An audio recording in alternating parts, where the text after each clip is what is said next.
Nebula now has a bigger role in Volume 2. Do you think the redemption is a real path for her? I mean, I think she's definitely on the path. You know, in the first movie, she was this sort of evil villain, and we didn't really see a lot more than that. We sort of hinted at the reasons why she was so evil and mean, but we didn't really get into it. In the second movie, we really see her acknowledge all of the things that have happened in her past and why she's so mean and angry. So, you know, a few movies down the line, you know, she could maybe go to the good side. And how does her relationship with Gamora have evolved? I mean, I think in the movie, just her acknowledging all of the things that have happened in their past is a huge piece of the evolution between the two sisters. We always thought that Gamora was the complete good guy in the first film. In the second film, we start to question that because we see Nebula's version of the story, and we learn that, you know, Gamora sort of took part in some of the things that really hurt Nebula. So you start to see that it's a little bit more balanced between the sisters. So maybe in Guardians of the Galaxy 3, we could see a softer Nebula. I think there's a very soft Nebula under all of that hard exterior. And do you think? I think the main theme for Nebula in this movie is he's looking to go after Thanos. Yes. Do you think she will have a portion of time to make his revenge against him in Infinity War?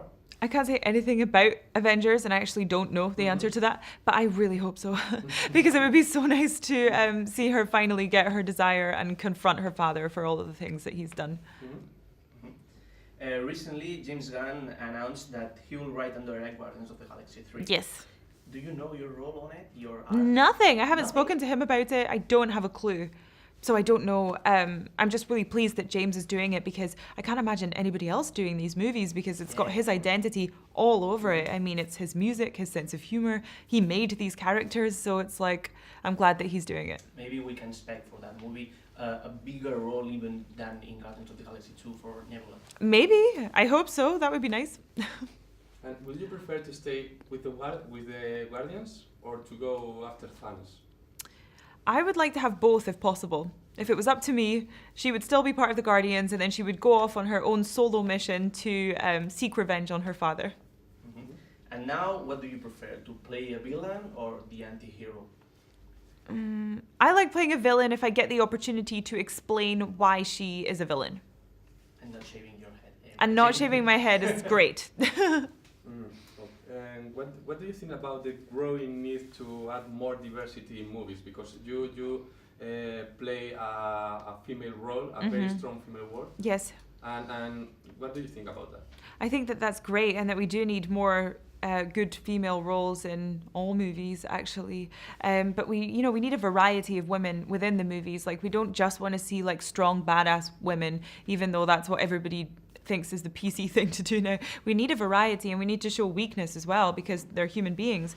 And yeah, we just need general diversity in everything, ethnicities and gender. Of course. Speaking of strong women, have you been training with martial arts or something like that too?